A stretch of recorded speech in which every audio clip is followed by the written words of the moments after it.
like sort of like, I've had enough guitar? No. Avete mai pensato questi giorni e bastano quel tipo di realtà? Are you like interested in anything other than guitar? Anybody have hobbies that are outside of guitar?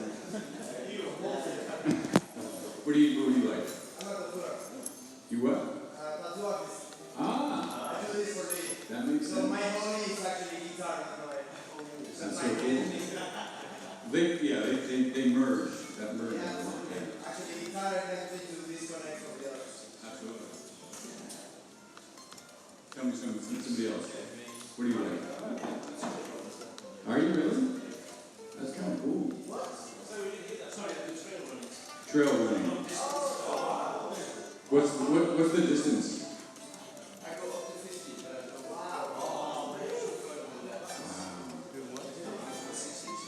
That's amazing. You I can was. hear running.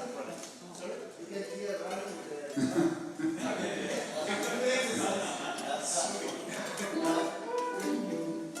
That's so cool. I was in track when I was in high school. Middle distance. And I was a state champion.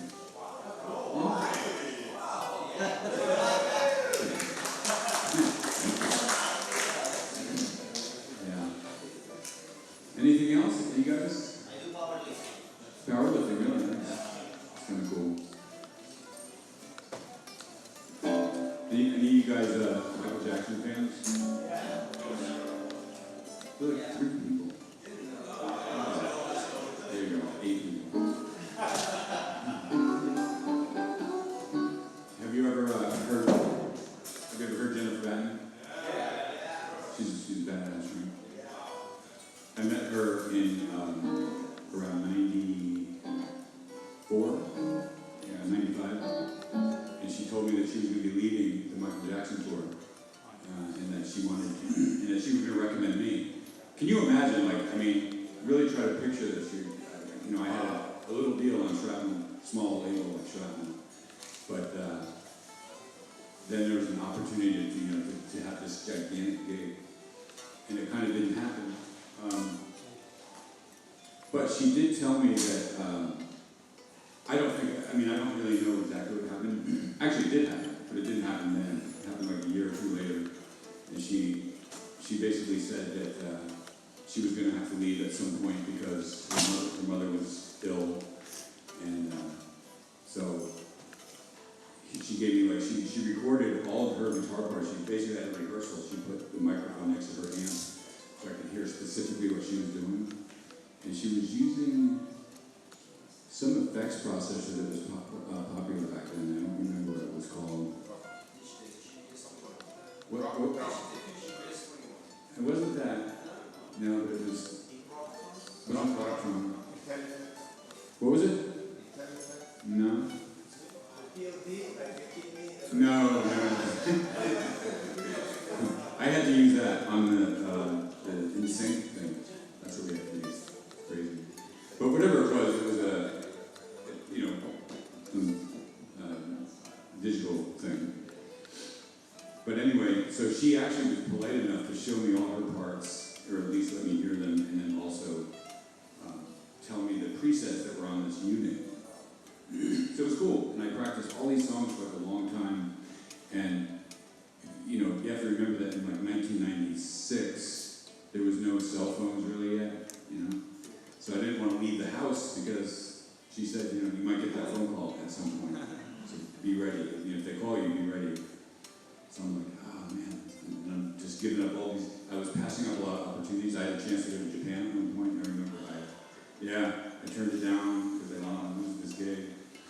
And then finally I just got tired of it. I'm like, I can't let my whole life be dictated by this phone call that might happen, So I just went back to, I kind of stopped practicing the song and just went back to my life. So I was giving a guitar lesson one night, on a Monday night, around 8 o'clock, and I hadn't practiced these songs in months.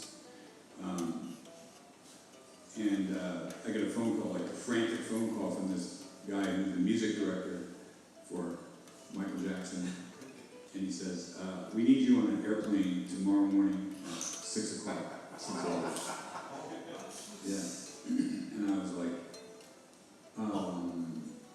and it's 8 o'clock at night, right? So they want me at the airport at 6, which means I have to be there by 4, and I have to leave, and it takes about 2 hours to get there, so I have to leave by like 2 in the morning. Right? So I have like 6 hours to prepare for a Michael Jackson tour. And I said, because I knew that it's a big stage setup, so they're not playing every night. It takes them like 2 days to set up the stage. And I think they had 2 complete shows. One would set up in the next city while the other one was happening. So they played like maybe 3 times a week. And this was a Monday, and they needed me to play the gig on Wednesday in Amsterdam. And I said, the guy's name was Brad. I said, Brad, what's the gig after that?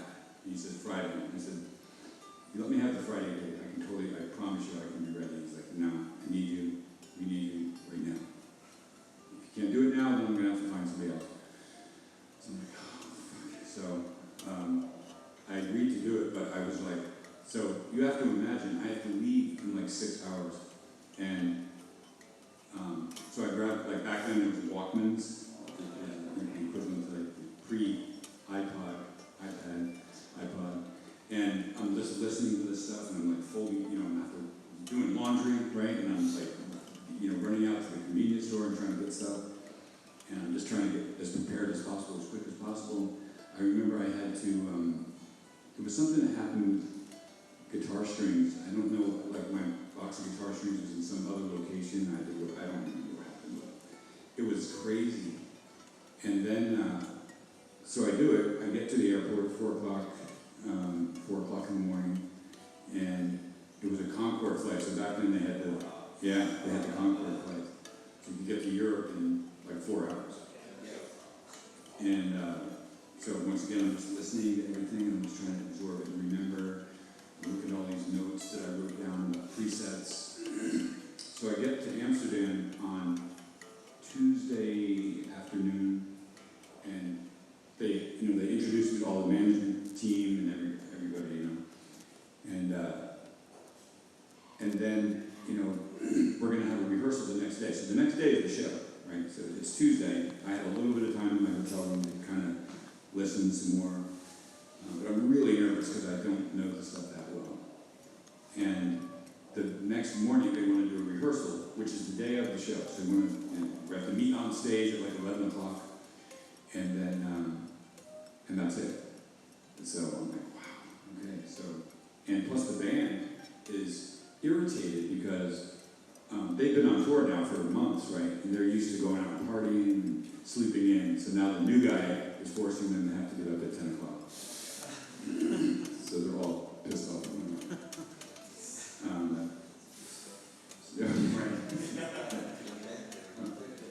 So we go through the set. We start going through the set, and I'm getting through it. Like it's coming. I'm doing it right.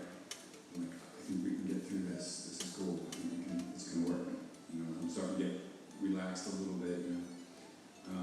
So the production manager, after about 3 or 4 songs, he comes over and he says, "Sounds good, man. Sounds really good. So let's talk about the choreography." And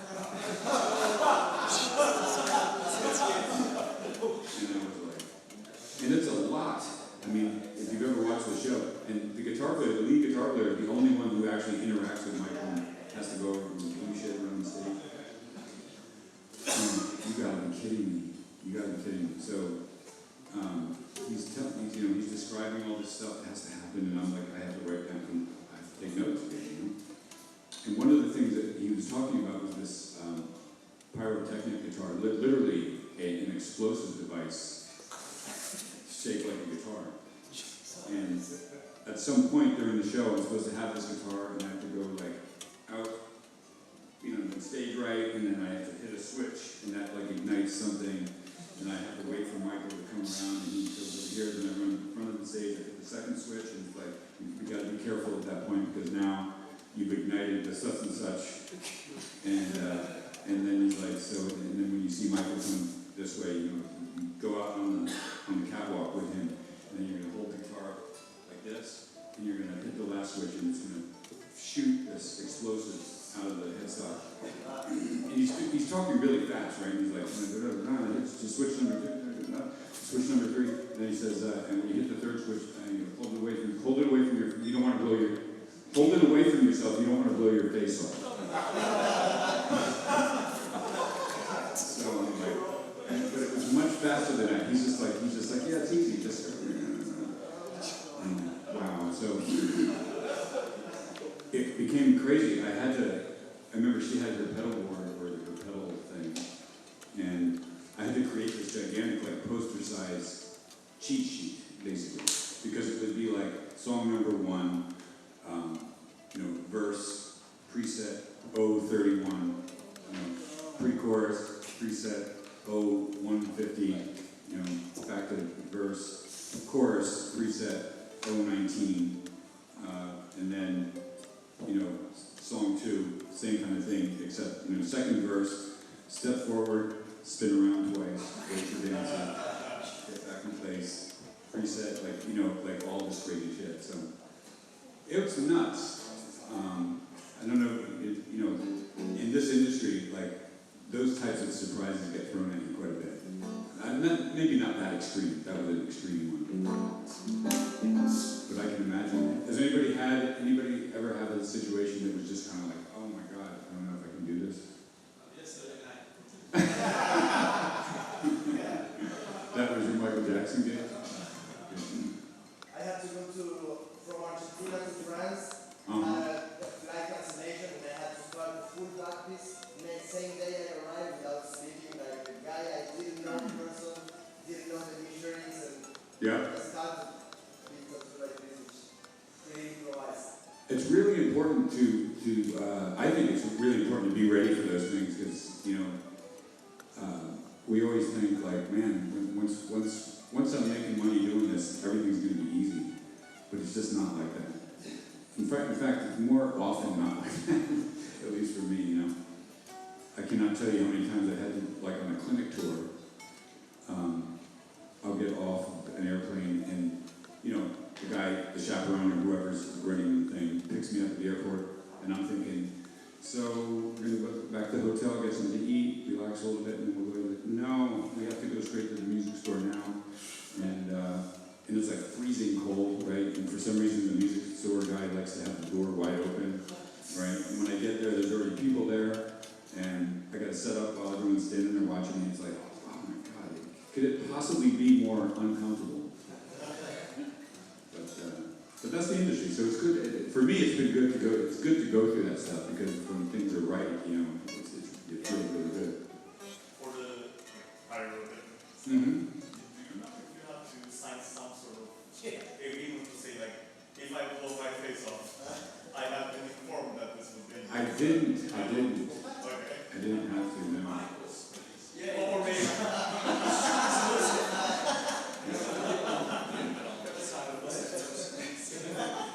Right.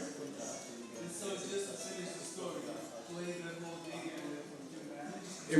Yeah, I got through it. Luckily, she had a guitar tech that became my tech while I was there, and he was helpful because he tapped me on the shoulders and said, "Hey, remember, after this thing, you gotta But there was a lot to do. I mean, a lot of stuff. I had to interact with him quite a bit, and I had to play the beat it solo.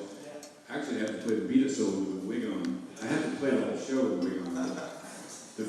When they first brought me the wig, it was the one that Jennifer had, and it didn't fit my head. So I was like, yes, I don't have to wear this thing again. But turns out they have some money in that organization.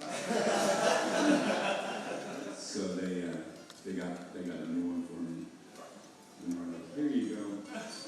And it had back then the fiber optic thing was not as advanced, so it had all these fiber optic lights that lit up the whole stadium. But the cable was like this thick. Wow. And it came out the back of it. So they'd have to feed it to me when I go out there. And then I'd have to, dance around a little bit and do all that stuff. As you're playing solo computer. Yes, I was playing the beat solo. And trying to not trip on this gigantic snake wire thingy. What did you have to wear on your head? A wig. Which is? What's that? What's that? Big fake head. Ah, okay. Yeah. Yes. play on a massive stage in front of a huge audience, or in like a really small, intimate setting? That's a really good question. Honestly, for me, it's sometimes a little bit more intimidating. It's not intimidating on a big stage because you don't see anybody.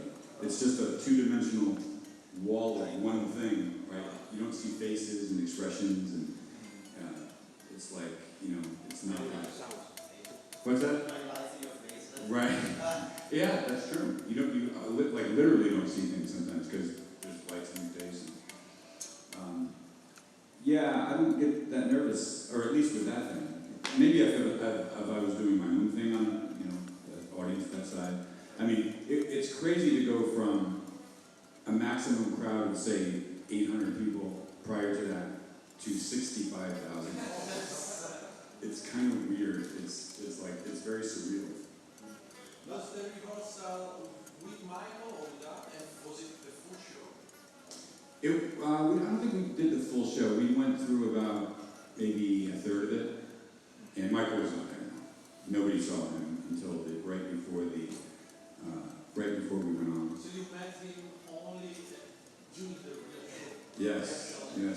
I met him right before we started, and to be honest with you, it was weird because I was standing backstage and getting ready to go on, and he finally comes in the room, and I'm like, oh, wow, there he is.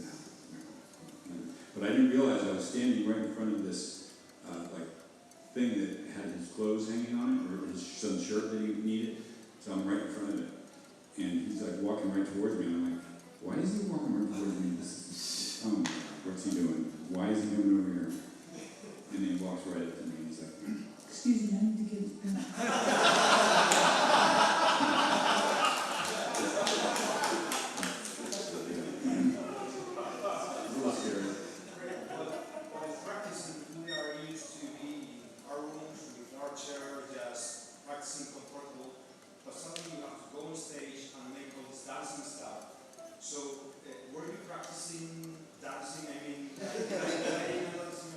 I wasn't, because I wasn't sure what I had to do. I wasn't sure. Remember, this is before YouTube and all that, so I didn't know exactly what kind of choreography I was going to get into. I actually didn't think there was going to be any.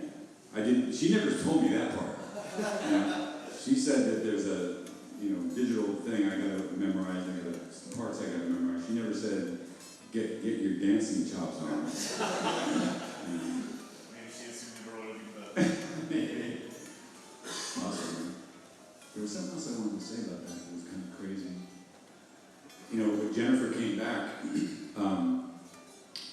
so here's the weird thing about that situation was she had to leave for as long, and she was going to be gone for as long as it took for either her mother to recover or if she was going to pass away, right?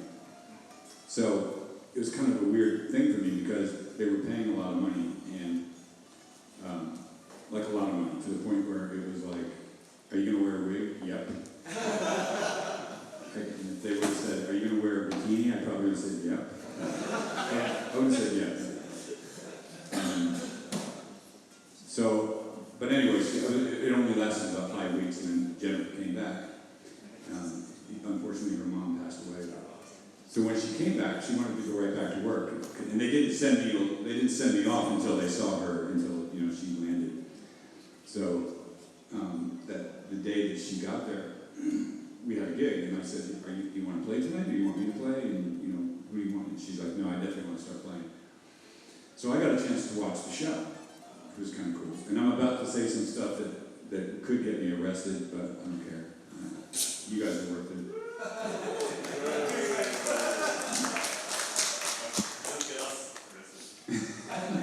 Or you arrested. No, I won't. It won't. But so it was really amazing to watch the show, because I got a chance to watch the show for the first time. I hadn't seen the show really. I mean, because when you're on stage, you don't see the show. You're seeing all the stuff that's going on behind it. You're seeing all the strings that are making it happen. And when I was out there watching it, I was like, this is outrageous. This is the most outrageous show I've ever seen. But one thing I noticed was that Michael, now remember, Michael's he's an amazing performer, as you know, right? You've all seen that. And so I I couldn't really tell, and I wasn't thinking about it during the show. Like, is he singing while he's doing all this shit? And I think at one point he's like flying in a machine, and it's all, you know, he's moonwalking, and it's just crazy. So when I got to watch the show, I realized, like, okay, he's not really singing. He sang like 4 songs, like, and it's the songs where they're like ballads, and he just stands in front of the mic and sings, right? And it's not bad, but he's not really singing most of the show. What's that? Yeah, well, but if you watch what he's doing, I can't imagine how you could, really. You know, I really can't imagine how you could, even though the NSYNC guys did, they really did sing. But you did not notice when you were... I wasn't thinking about it, yeah, and I didn't notice. It's hard to tell from on stage, and plus I was just focusing so much on making sure I don't screw up. So after the show, I come backstage and I'm just kind of hanging out, and Brad, the music director, comes in and he says, "Did you watch the show?" I'm like, "Yeah." What did you think? I said, "It was amazing, incredible." And he says, "I don't know why he did this. Maybe he thought because I'm from Pennsylvania, I'm not from like New York, so I won't, like I'm some hillbilly or something." He says, "So what do you think of Michael's voice?" He literally asked, what do you think of Michael's voice?" And I said, "On the songs that he sang, sounded right." And he goes, and he says, "What do you mean by that?"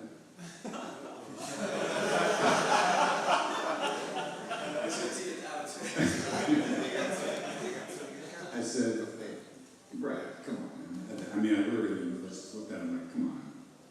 So he goes, "Wait right here." And he walks out of the room, comes back, and he's got this like 4-page non-disclosure that I had to promise that I won't be doing what I'm doing right now.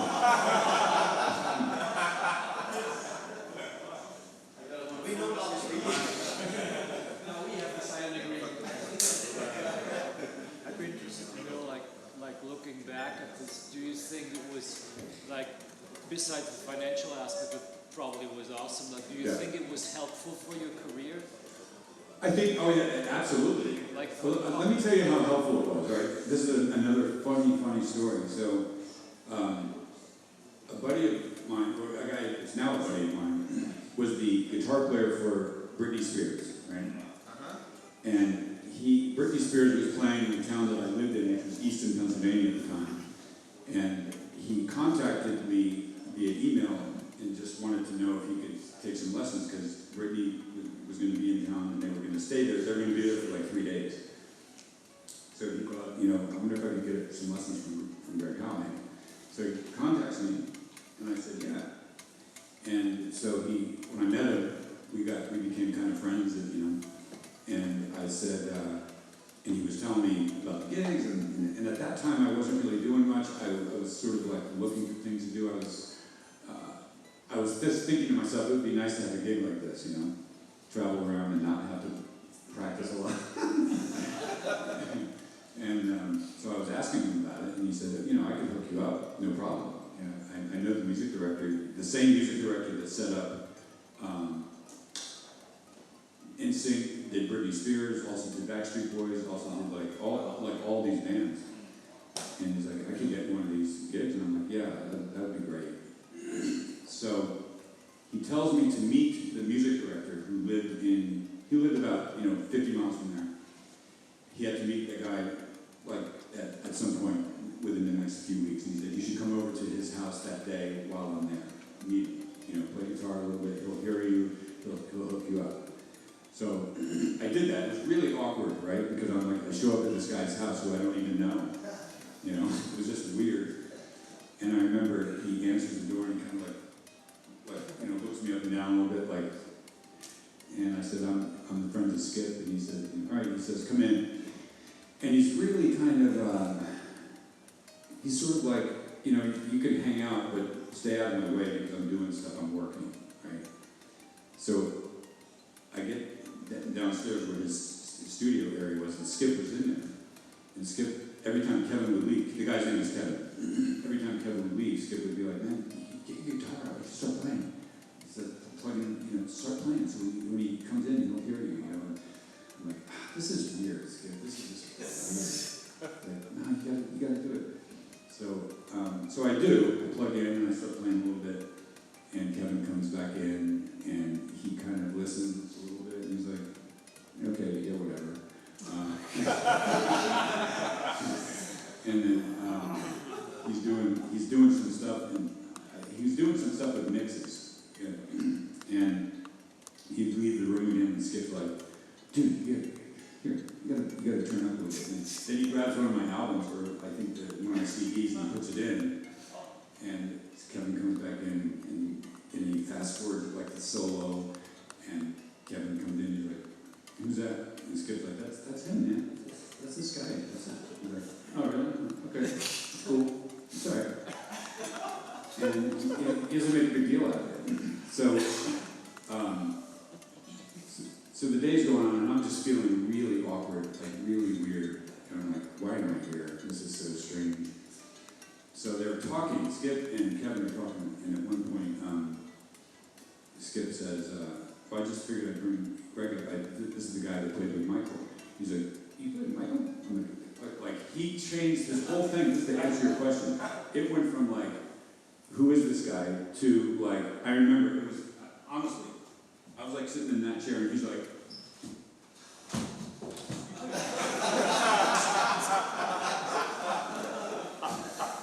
I was his best friend. Because the thing is, these guys, they like to be able to say that. They like to be able to tell their industry friends, we've got Michael's guitar player. We got Michael's drummer or whatever. So it really does help when you get one of those types of gigs. It really did open up doors, and it really did make things easier when it comes to like furthering in that direction. Yeah, but it's a good question. Crazy stuff, huh? Yeah. Go ahead. You mentioned earlier that you went from 800 people to 1,000 people. 65. Yeah. So you remember the number. What were your feelings when you put your foot on the stage in front of? You know what's weird? It was actually more intimidating at the rehearsal. Yeah. I remember walking on that stage at the rehearsal, and it was like, oh my God, all that's going to be filled up. I couldn't. It was really scary. It was less scary in the show for some reason. I don't know why that is. Maybe I just didn't have time to process it. Too many things too fast. I think so. Yeah. Yeah, it was crazy, and they didn't use in-ears. They used floor wedges like this. That was the other best. Yeah, and it actually messed me up one night. The real famous song, Jackson 5 song. What's the name of it? Yeah, that one. What's the name of that song? I Want You Back. Yes. So I start that song, right?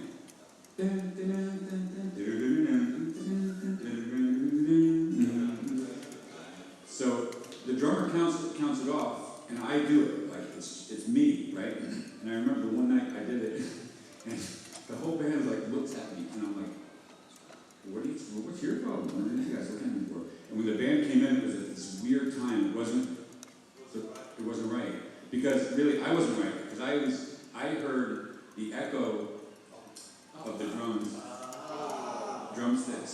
So I started. That's why they all looked at me like, "What are you doing, dude?" And good Lord, I mean, and the thing is with Michael in particular, he heard everything. He's hearing every single thing that's going on. He actually pulled me aside at one point, probably after like the fourth show, and there was some little part that I had to play at one point, just some really small, like, just like a funky,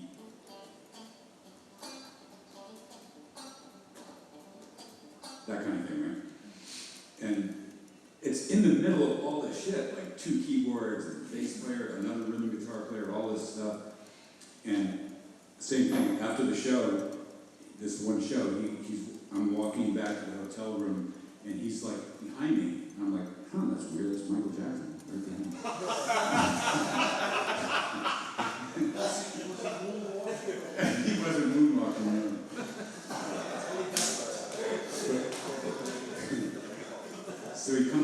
to me, and I'm like, oh shit, am I in trouble? What did I do? And he says, I'm not going to do his voice, but he said to me, you're doing good, you know, you're doing all right, but in that song, whatever song it was, you're a little on top. You're a little on top. You can just pull it back a little bit. I'm like, do you hear that? Aren't you in like a flying machine during that? Yeah, that's true.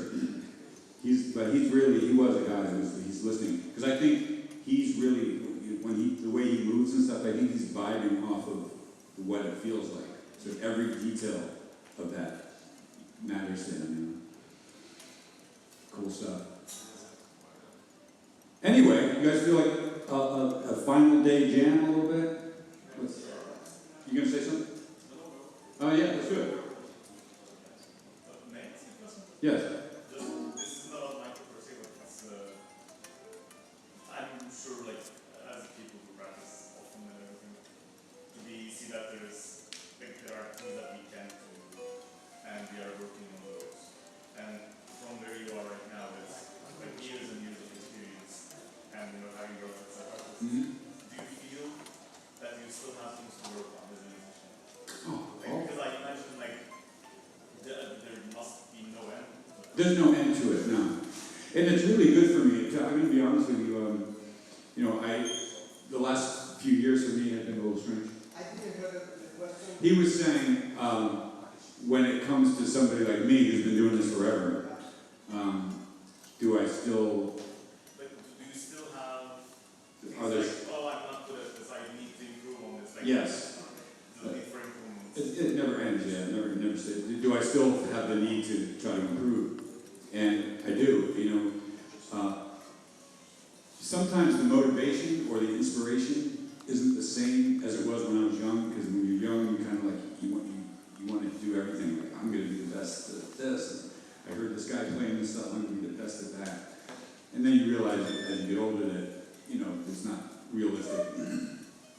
I mean, it's hard to be good at literally everything unless your name is like Guthrie Govan. But it's really good for me because the last couple of years have been pretty.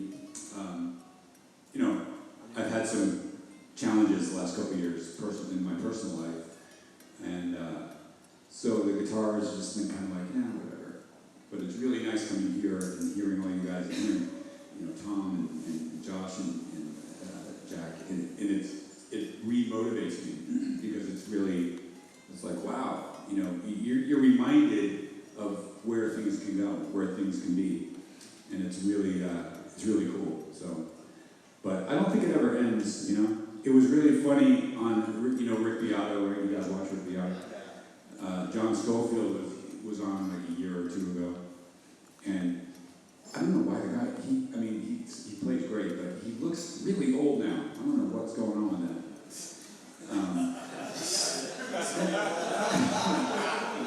Maybe that's why.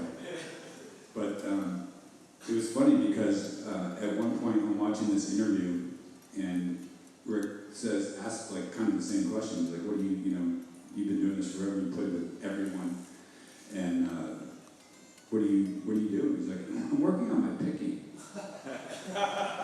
Really? He's like, yeah, I found this new way to pick, and it's kind of like helping the swing thing a little bit more, and so it's like, it's really cool, and I think I'm a little bit like that, because I tend to also get bored hearing myself, so I really do. So it's really nice to hear other people doing cool things, and that's probably the best thing for my motivation.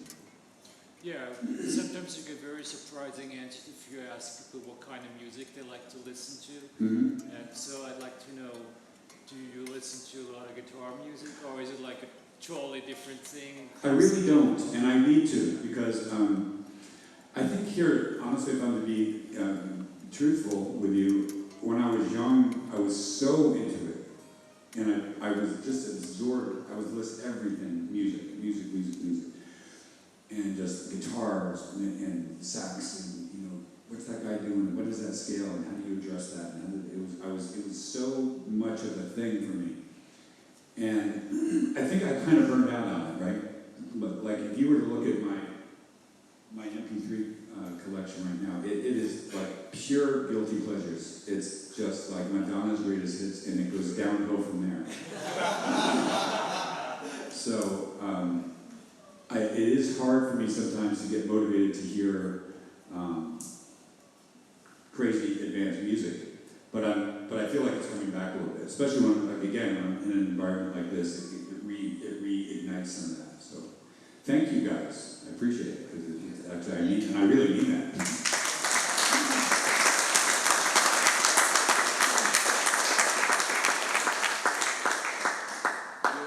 Question, do you have still things that you are working on to go higher in your level? Or? I don't know specifically. It good now, after all those years, or yourself? What was the second part? Is it good for yourself now, after all those years, that information that you have? I'm not sure I'm catching it. For some reason, I'm having a hard time hearing. So, What you learned all those years? all those years of learning? Is it good for you now, or do you want to learn more?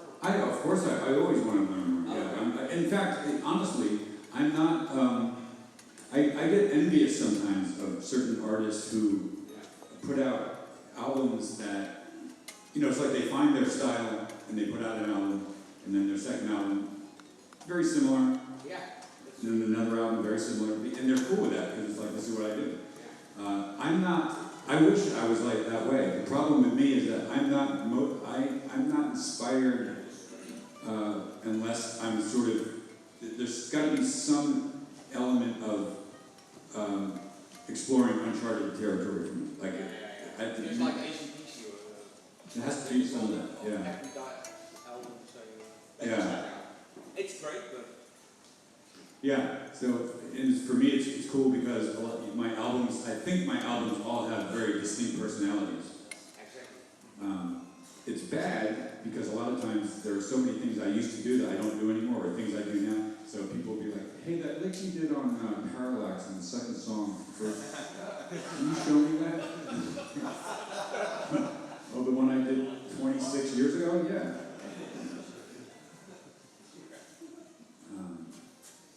All right, who wants to jam? Somebody come up, whoever's first.